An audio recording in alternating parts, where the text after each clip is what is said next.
앞으로는 크게 두 가지 흐름이 나올 수 있습니다. 첫 번째는 리플이 항소 절차로 들어간다는 건데 이건 긍정입니다. 왜냐면 정식 절차를 밟아서 법적으로 더 확실한 무죄를 입증하려는 시도이기 때문이죠. 이 경우에 시간이 걸릴 수 있지만 결과가 더 명확하게 정리될 수 있습니다. 그리고 그 결과에 따라 XRP는 제도적 안정성을 다시 한번 확보하게 되겠죠. 그게 결국 ETF 승인, 기관 자금 유입, 글로벌 성공 확산으로 이어지는 겁니다. 두 번째, 리플은 벌금은 납부하되 향후 사업 자유를 확보하기 위한 재합의를 진행하는 건데 이건 더 빠른 해결 방법입니다. 벌금을 일정 수준 납부하면서 XRP 판매 제한은 완화받는 방향으로 다시 합의할 수도 있어요. 이 방식은 시장 신뢰를 회복하는 데 더 유리할 겁니다. 결국 어떤 방식이든 리플은 XRP를 자유롭게 쓰는 환경을 만들려는 움직임을 절대로 멈추지 않을 겁니다.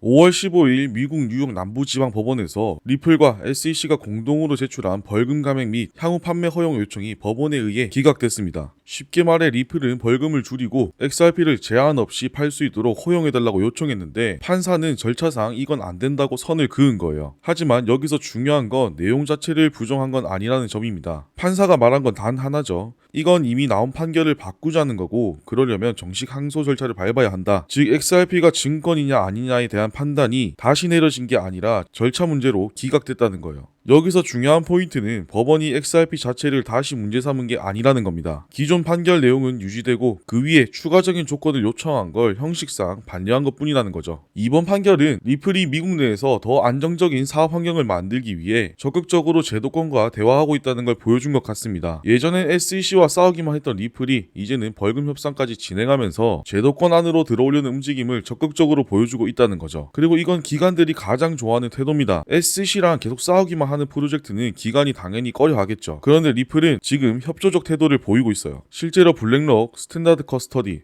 메타코 같은 기관과 손잡은 이유도 이런 부분들 때문이겠죠. 게다가 이번 판결에서 기존 판결 내용을 뒤집은 것도 아니고 XRP의 비증권 판결은 그대로 유지되고 있습니다. 핵심은 XRP는 여전히 미국 법원으로부터 비증권 판결을 받은 유일한 메이저 코인이라는 거예요. 이번에 기각된 건 기간 판매분에 대한 벌금 감면 요청이고 XRP 자체의 지위는 이미 2023년 판결에서 부분적으로 인정을 받은 상태입니다. 즉 아직도 XRP는 미국 내에서 가장 앞서 있는 코인 중 하나라는 건 바뀌지 않는다고 봅니다. 이번 기각 이슈 직후 XRP는 4.6% 하락했습니다. 2.5달러를 돌파했던 흐름이 꺾이면서 2.4달러 선까지 밀렸죠. 하지만 여기서 관점을 바꿔서 봐야 합니다. 지금은 악재가 아니라 기대한 합의가 조금 미뤄진 것일 뿐이지 판결이 바뀐 것도 아니고 XRP가 다시 증권이 된 것도 아닙니다. 그리고 뒤에 차트 분석을 진행해드리겠지만 기술적으로 보면 XRP는 2.5달러를 한번 돌파해줬었죠. 즉 이 자리는 저항이 아니라 지지로 바뀔 가능성이 있는 구간이라는 거예요. 또 하나 이런 뉴스로 조정이 나왔을 때 기관들은 오히려 그 자리를 매수 타이밍으로 본다는 점도 기억해야 합니다. 지금은 전환 구간일 수 있어요. 가격이 흔들릴수록 오히려 진입 기회가 될 수 있다는 거죠. 앞으로는 크게 두 가지 흐름이 나올 수 있습니다. 첫 번째는 리플이 항소 절차로 들어간다는 건데 이건 긍정입니다. 왜냐면 정식 절차를 밟아서 법적으로 더 확실한 무죄를 입증하려는 시도이기 때문이죠. 이 경우에 시간이 걸릴 수 있지만 결과가 더 명확하게 정리될 수 있습니다. 그리고 그 결과에 따라 XRP는 제도적 안정성을 다시 한번 확보하게 되겠죠. 그게 결국 ETF 승인, 기관 자금 유입, 글로벌 성공 확산으로 이어지는 겁니다. 두 번째, 리플은 벌금은 납부하되 향후 사업 자유를 확보하기 위한 재합의를 진행하는 건데 이건 더 빠른 해결 방법입니다. 벌금을 일정 수준 납부하면서 XRP 판매 제한은 완화받는 방향으로 다시 합의할 수도 있어요. 이 방식은 시장 신뢰를 회복하는 데 더 유리할 겁니다. 결국 어떤 방식이든 리플은 XRP를 자유롭게 쓰는 환경을 만들려는 움직임을 절대로 멈추지 않을 겁니다. 게다가 지금까지의 리플이 얼마나 많은 사업을 확장해오고 계속해서 추진 중입니까? 올해 1분기만 봐도 글로벌 결제망 연동, 블랙록이나 HSBC와 같은 대형 기관과의 제휴, 프랑스 중앙은행, 두바이 DIFC와의 협력까지 정책, 제도, 기술을 모두 연결하고 있는 몇 안 되는 프로젝트라는 거죠. 지금의 흔들림은 오히려 더 큰 확장을 위한 디딤돌이 될 수 있습니다. 차트 분석 진행해 보겠습니다. 먼저 어떤 걸 지금 중점을 두고 봐야 하냐면 이 채널 안에서 위로 뚫어주냐 마냐의 문제가 가장 중요합니다. 결국 올리기 위해서는 추세 돌파가 나오든 채널 상방 돌파가 나와줘야만 기술적 분석에서도 상승이 가능한 시나리오를 만들 수 있어요. 지금 리플과 관련된 호재들이 정말 많이 나와주고 있음에도 불구하고 상승을 하지 못하는 이유는 물론 비트코인의 흐름을 현재 따라가는 것도 있지만 21년도 때 불장을 생각해보시면 비트가 1차적으로 상승장의 흐름을 이끌어냈고 2차 상승을 이더리움이 견인했어요. 이번에도 물론 그럴 거라고 생각을 했고 이전에 제가 이더리움 관련 영상을 많이 올리지는 못했지만 올려드렸던 찍었던 거 보시면 이 부분을 제가 강조를 많이 했습니다. 역사가 무조건 반복되지는 않지만 차트적으로도 이더리움이 강하게 반등이 나올 수 있는 모멘텀들이 보였기 때문인데, 역시나 이더리움이 지금 대부분의 알트코인들을 이끄는 대장인 만큼 강한 상승이 최근 나와주면서 많은 코인들이 빠르게 고개를 다시 들기 시작했다는 점을 주목해야 하고요. 그러면서 동시에 리플의 움직임을 봐야 한다는 겁니다. 올해 2월에 찍었던 저점과 4월에 찍어줬던 저점을 선으로 이어보면 어디서 지지를 받을 수 있고 저항을 받을 수 있는지를 예상해 볼 수 있는데, 이 선을 그대로 1월에 찍었던 최고점에 대입을 해줘 볼게요. 그리고 추가로 3월에 보시면 엄청난 장대 양봉이 나온 직후 비슷한 크기의 음봉이 나왔던 이 구간에도 똑같이 선을 추가해 보겠습니다. 지금 두 번째 깔려 있는 이 구간에서 저항이 나오고 있죠. 여기를 돌파해서 제일 위에 있는 선과 그 아래 현재 저항이 나와주고 있는 선 안으로 캔들이 들어가서 움직여야 합니다. 이렇게 되면 이제 빠른 상승을 기대해 볼 수 있는 본격적인 상승 랠리 초입 단계에 들어갈 수 있고요. 그 전에 체크해 드렸었던 하락 추세가 이 빨간 선이었죠.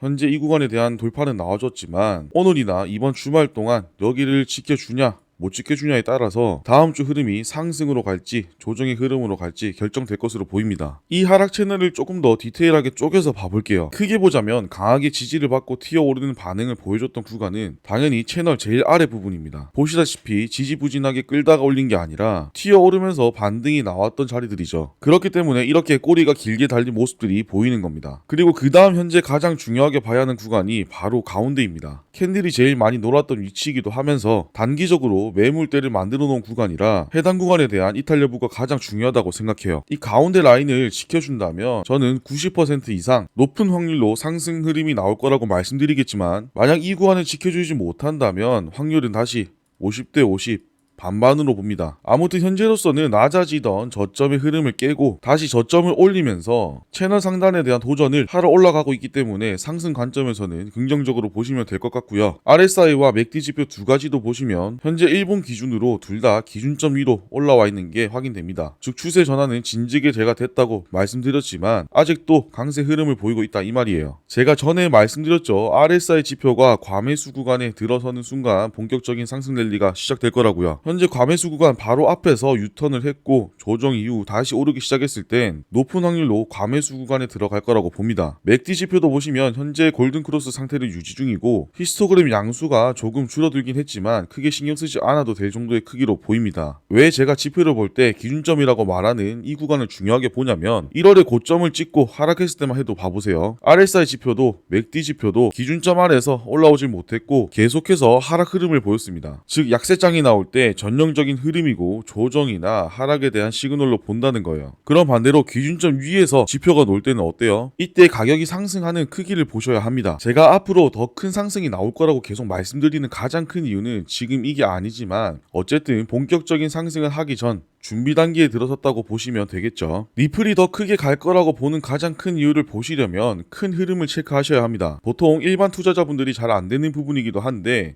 주봉상 흐름을 체크해보면 상장 이후 고점과 21년도 불장 때 고점이 가장 중요한 저항 구간이었습니다. 대략적으로 1.5달러에서 1.9달러였죠. 21년도 최고점을 확대해서 보면 꼬리는 달렸지만 몸통 기준으로 저항이 가장 강하게 나왔다고 보여지는 구간은 결국 1.5달러입니다. 21년도에 한번 시도하고 실패로 끝났지만 이번 상승장에서 리플은 가장 강한 저항 구간이었던 1.5를 강하게 뚫어주고 현재 이 구간을 계속해서 지켜주고 있다는 점이죠. 하물며 이 구간에서 비비면서 지켜주는 게 아니라 그 위에서 지켜주고 있습니다. 그만큼 나는 위로 더 올라갈 거라는 강력한 신호를 보내주고 있다고 생각해요. 그리고 작년 11월부터 본격적인 상승 흐름이 나왔을 때 어땠는지 보시면 그냥 원웨이로 쭉 한 번에 다 올라왔어요. 중간에 저항을 받은 게 없죠. 저항이 나오기 시작했던 건 1월이었습니다. 그 말은 뭐냐, 한 번에 올라왔던 이 구간이 엘리엇 파동 1파로 보고 있고요. 피보나치 되돌림을 적용시켜봐도 아주 예쁘게 조정이 나오고 있다 생각합니다. 이제 2파 조정이 끝나고 본격적인 상승 흐름이 시작될 경우에 3파 상승이 나올 차례죠. 전에도 말했지만 3파 상승은 1파 상승보다 크게 나옵니다. 그럼 4월 저점 구간이 정확한 반등 구간이라고 했을 때 여기서부터 1파 상승 크기를 그대로 복사해서 가져와 보면 피보나치 기준으로 최대 상승을 예상할 수 있는 구간이 13달러에서 14달러입니다. 3파가 1파보다 더 크게 나온다고 했으니까 충분히 저기까지는 올라갈 수 있겠죠.